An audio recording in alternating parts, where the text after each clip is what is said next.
एक प्लाट 10-10 बार बिकता है। महिला बिकती है क्या? वो सिंदूर नहीं लगाती हैं तो वो क्या खाली प्लाट है क्या? ये बागेश्वर धाम जी का चिट्ठा है। बागेश्वर धाम जो बागेश्वर कहलाता वो कोई हनुमान जी का मंदिर नहीं है, पहली बात बता देना चाहता हूं। और बागेश्वर धाम ही जो शंकर जी का मंदिर है वो घोषियों का, वो यादवों का मंदिर था। शालिग्राम का जो केस देख रहे थे वही जज है, जिनने जमानत दी। इनने और यही जज जो है धीरेन्द्र शास्त्री के सामने हाथ जोड़े खड़े हैं और शालिग्राम मगर में खड़ा है। बताओ न्याय हुआ होगा क्या उस दलित परिवार के साथ? सवाल ये है। अब वो भी चित्रकूट में लाखों लोगों के सामने 5 किलोमीटर की परिक्रमा में इनके हाथ जोड़े रहे कि जो सुप्रीम कोर्ट के चंद्रचूड़ जी है जज साहब, वो भी वहां नमन करने गए। तो मैं ये पूछना चाहता हूं कि धीरेन्द्र शास्त्री जी, बागेश्वर धाम अब सरकार हो गई है तो ये तो सरकार इस्तीफा दे देना चाहिए। भाई जब सरकार ये है तो ये क्यों, मतलब सरकार को मतलब क्या निकलता है? जब बाबा ही सरकार है, अभी तक तो हम पहले नहीं सुना करते थे। हम जब पैदा थे कोई सरकार नहीं होती थी, इलेक्टेड सरकार होती थी।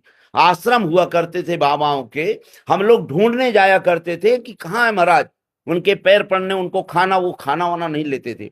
लेकिन आज बाबाओं की भरमार है, स्कूल बंद हो रहे हैं, अस्पताल बंद हो रहे हैं और इनकी दुकानें चल रही हैं पाखंडवाद की, और आस्था के नाम पर बहन बेटियों की इज्जत लूटी जा रही है। और ये मैं इसलिए कह रहा हूं कि वो कहते हैं धीरेन्द्र शास्त्री जी कि भाई कोई महिला जो जाती है, अगर महिला जो उसके सिंदूर लगा है तो उसकी प्लाट की रजिस्ट्री हो गई है, और जो महिला सिंदूर नहीं लगाए वो खाली प्लाट है। मैं आपके माध्यम से बता देना चाहता हूं, क्या ये बताइए, महिला कोई जमीन है क्या? जमीन 10-10 बार बिकती है, एक प्लाट 10-10 बार बिकता है। महिला बिकती है क्या? और ये महिलाओं, कई महिलाएं हमारी जो बहन हमारी विधवा हो जाती हैं और कई हमारी साध्वी हो जाती हैं, वो सिंदूर नहीं लगाती हैं तो वो क्या खाली प्लाट है क्या? तो मेरा निवेदन ये है, थोड़ी चीज के लिए मैं इसलिए बता रहा हूं, जो सिंदूर कहते हैं तो मंगलसूत्र इनके यहाँ हजारों सूत्र चले गए, मंगलसूत्र चोरी गए। ये बागेश्वर धाम जी का चिट्ठा है। बागेश्वर धाम जो बागेश्वर कहलाता वो कोई हनुमान जी का मंदिर नहीं है, पहली बात बता देना चाहता हूँ। ये शंकर जी के मंदिर को, बागेश्वर शंकर जी के मंदिर को कहा जा रहा है। बागेश्वर शंकर जी को बोलते हैं। शंकर जी का ही मंदिर है। बगल में हनुमान जी की एक छोटी मूर्ति थी, पूरे गांव से आप पूछ सकते हैं। और बागेश्वर धाम ही जो शंकर जी का मंदिर है वो घोषियों का, वो यादवों का मंदिर था। उसके लिए मैं 10-15 दिन अनशन बैठा कलेक्ट्रेट के अंदर कि भाई इनकी जमीन, तो किसी तरह से उनको उन्होंने पटा वटा कर जमीन उनकी ले ली और मंदिर में कब्जा कर लिया। पहले घोषी ही उसकी पूजा करते थे, ये एक साधारण से उसमें रहते थे, पन्नी तान करके, इनके कुछ नहीं था, शासकीय मकान में। अब तो बड़ी बड़ी बिल्डिंग हो गई। तो मैं आपको कुछ बिल्ड इसलिए बता देना चाहता हूँ, मेरे पास सबूत हैं और सबूत पूरी चीज में देना चाहता हूँ। ऐसा नहीं है कि भाई पहला धीरेन्द्र शास्त्री जी ने जो घटना घटी, क्या है, एक दलित समाज के लड़की की शादी वो सामूहिक विवाह में नहीं करना चाहता था। वो क्यों नहीं करना चाहता था कि साहब आपके यहाँ बहुत अत्याचार होता है, मैं अपनी बेटी की शादी अन्यायियों के यहाँ नहीं करूंगा।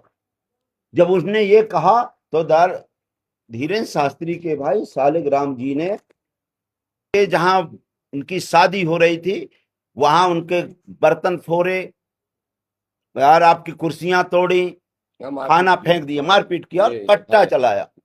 FIR है, कट्टा चलाया उन्होंने, कट्टा, और कट्टा को उन्होंने टॉर्च बनाया।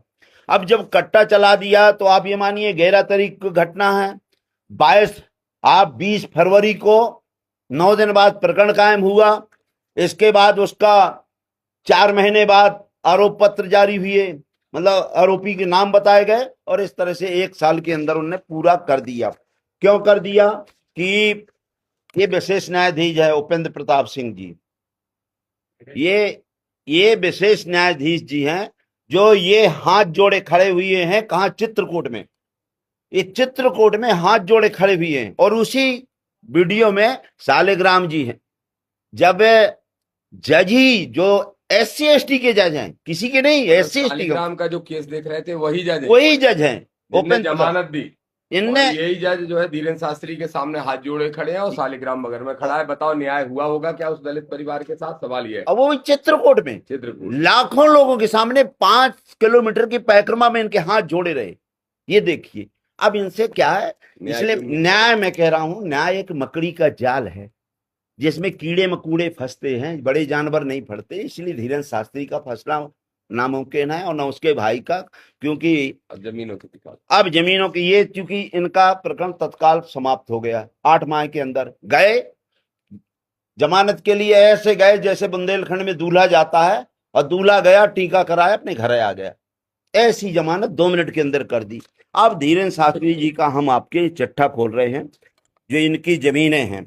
पहली जमीन तो ये है कि ये जो मरघट है, इनके यहाँ मरघट को इन लोगों ने हड़पा। ये पूरे मेरे पास है, सबूत है। ये खसरा नंबर 428 ये मरघट है जहां गरीब तबके के लोग अपने मुर्दे जलाते थे, शव जलाते थे। आज 1-2-3 किलोमीटर 4 किलोमीटर जंगल में ले जाना पड़ता, मतलब खेतों में लगाना। शमशान नहीं बचा, शमशान नहीं बचने दिया वहां। ये 2 जी शमशान। ये 482 ये खसरा नंबर है। तालाब वहां गरीबों के लिए था जो मवेशी पानी पीते थे, जो गाय माँ कहते हैं, गाय हमारी माता है। ये गाय माँ पानी पीती थी, आदमी पानी पीते थे, इसी में कुआं था। इसको भी उन्होंने समतल कर दिया। इसका खसरा नंबर मैं आपको बता रहा हूं 483। ये इसलिए बता रहा हूं कि आपको ये लागना चाहिए कि ये क्या है। अब धीरेन्द्र शास्त्री जी कहते हैं कि मेरे भाई से मेरा कोई लेना देना नहीं। 2023 से तो आदरणीय शालिग्राम धीरेन्द्र शास्त्री के ये मेरे पास सबूत हैं। इनके पास ये जमीन कहां से आई। अब आप देख लीजिए, गढ़ा में जो उनका गांव है गढ़ा, खसरा नंबर 307। नहीं विधायक जी, एक मिनट, इसमें विधायक जी का कहना प्रजापति साहब का ये है कि ये जो कागज हैं इनमें धीरेन्द्र शास्त्री और उनका भाई दोनों के बराबरी के हिस्से हैं। धीरेन्द्र शास्त्री का भाई जब किसी कुशवाहा पे किसी पांडे की जमीन के लिए गोली चलाता है, किसी नामदेव को, किसी पाल को, किसी अहरबार की, किसी लोधी, किसी यादव की जमीन छीनने का काम करता है, गुंडागर्दी से बंदूकें ले जाके मार के इस पे साइन करो नहीं तो तुमको गोली मार दी जाएगी। उठा ले जाते हैं, अपहरण करके जंगल में ले जाते हैं। सोनी को ले गए थे। ये पांडे जी की जमीन के लिए विवाद हुआ। इनकी एक गौशाला धीरेन्द्र शास्त्री को ही बना रहे। 10 एकड़ जमीन आदरणीय पांडे जी की वहां है और जबरदस्ती लेने की कोशिश कर रहा है। जब इनने नहीं दी और फिर एफआईआर के लिए ये इनके साथ देने के लिए पुलिस थाने में ये कुशवाहा जी चले गए तो पांडे जी को छोड़ के कुशवाहा जी को गोली मारने का काम उनके भाई ने कर दिया। फिर धीरेन्द्र शास्त्री कहते हैं कि मेरे भाई से मेरा कोई लेना देना नहीं। तो ये कागज क्या बताते हैं? सारी जमीनों में धीरेन्द्र और उनका भाई, उसका भाई कैसे पार्टनर है? ये आडंबरी पाखंडी है धीरेन्द्र, ये बिल्कुल संतवंत नहीं है। 28 साल का एक बदतमीज बदमिजाज लड़का है। इसके खिलाफ सरकार कार्रवाई करे और 250 एकड़ जमीन जो गरीबों से छीनी है वो वापस कराए, नहीं तो फिर सरकार समझ ले सुधार देंगे सरकार को भी और सरकार के द्वारा संरक्षित धीरेन्द्र शास्त्री को भी। और ये प्रमाण है जो विधायक जी आपके सामने प्रस्तुति इतनी लंबी है, दिखा नहीं पाएंगे। नहीं दोनों का प्रमाण दे दो। ये दोनों का है और ये उसके कोषाध्यक्ष हैं। और ये जो समिति बनी है जो कहते हैं गुरुजी आपके सन्यासी बाबा के नाम से बनाए हैं, और जनहित समिति, जन समिति जो है धीरेन्द्र शास्त्री के नाम से है और निजी संस्था है।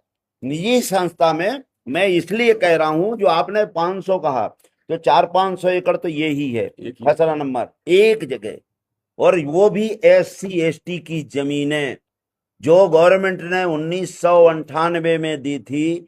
आज एक भी SC ST की जमीन नहीं है। वो 2 साल पहले उनके नाम से थी, लेकिन रात को कलेक्टर, इसके जो अभी 2 कलेक्टर हैं, उसके पूर्व कलेक्टर रात को अपना कार्यालय खोल करके इनके नाम किया है, क्योंकि ऊपर से आदेश है कि धीरेन्द्र शास्त्री को सब पूरा दो। तो पहले ये जो हिंदू राष्ट्र बनाना पाते हैं तो पहले तो गढ़ा में एक हिंदू ही नहीं रह जाएगा। ये स्वयं बसे हैं, कोई नहीं है। जब अपने घर में एक हिंदू नहीं रहने दे रहे हो तो हिंदू राष्ट्र क्या बसाओ? हिंदू भाई भाई का नारा देने वाले धीरेन्द्र शास्त्री को इस बात का जवाब देना चाहिए कि पांडे हिंदू है कि नहीं, ये कुशवाहा हिंदू है कि नहीं, वो पाल और जाटव अहरवार हिंदू है कि नहीं, सोनी हिंदू है कि नहीं, इसका जवाब देना चाहिए। हिंदू भाई भाई जात पात की करो विदाई, और सबकी जमीन हमारे भाई ने मिलके खाई। ये है उसका असली चेहरा, असली सच। तो उसने जो जमीनें खाने का काम किया, वो जमीनें उसके पेट से निकाल लेंगे। गलत फहमी में ना रहे धीरेन्द्र शास्त्री खुलेआम राजधानी में खड़े होकर बैठ के दामोदर मीडिया के सामने कह रहा है ये गुंडागिर्दी ना धीरेन्द्र शास्त्री की चलेगी, ना ऐसे आबा बाबाओं की चलेगी जितने भी बाबा है। आरडी प्रजापति ने तो कफन बांध ही रखा था, दामोदर ने भी बांध रखा है, और ठीक करेंगे इनको। और ये हमारे जिला पंचायत सदस्य आए हैं, इनको हमने जिम्मेदारी दी है, वहां पे हम बड़ा आंदोलन करने के लिए जा रहे हैं। इतना बड़ा आंदोलन होगा कि ये सरकार नहीं संभाल पाएगी, इसलिए सरकार को चेतावनी देने के लिए आपके माध्यम से अभी मुख्यमंत्री और राज्यपाल महोदय दोनों से समय मांगा है। उनको इस सामने भी ये सब प्रमाण प्रस्तुत करने वाले। इसको बता दीजिए, 1 मिनट में बता दीजिए। एक और जल्दी, एक अवनी परिधि एक हमारे यहाँ सैंड बनाने की संस्था आई है, जिसमें करीब 371 करोड़ की योजना है, और इसमें 80% किसान ये होना चाहिए कि एक वहीं पर इनकी रेलवे स्टेशन होना है, लेकिन खुद का रेलवे स्टेशन खुद का रेलवे स्टेशन होना है, उसमें 52 प्रकार का प्रोसीडिंग होना है, जिसमें ग्रेनाइट एरेनाइट सब चीज होना है। लेकिन जिस गांव में सबसे ज्यादा, 1 मिनट, जिस गांव में सबसे ज्यादा आदमी है वहां ग्राम पंचायत नहीं लगाई गई, और जहां खेत हैं वहां के 10 लोगों को लगाकर ग्राम पंचायत लगा करके शासन ने गरीबों की जमीन हड़पी है, जिसका मुआवजा 6 लाख 6.5 लाख बीघा है, और वहां 4 लाख रुपए का बीघा दे करके इसमें भी गोलमाल किया। इसमें भी हम दोनों लोग उसमें जाकर प्रदर्शन धरना करेंगे और उनको जायज मुआवजा दिलाने का काम करेंगे।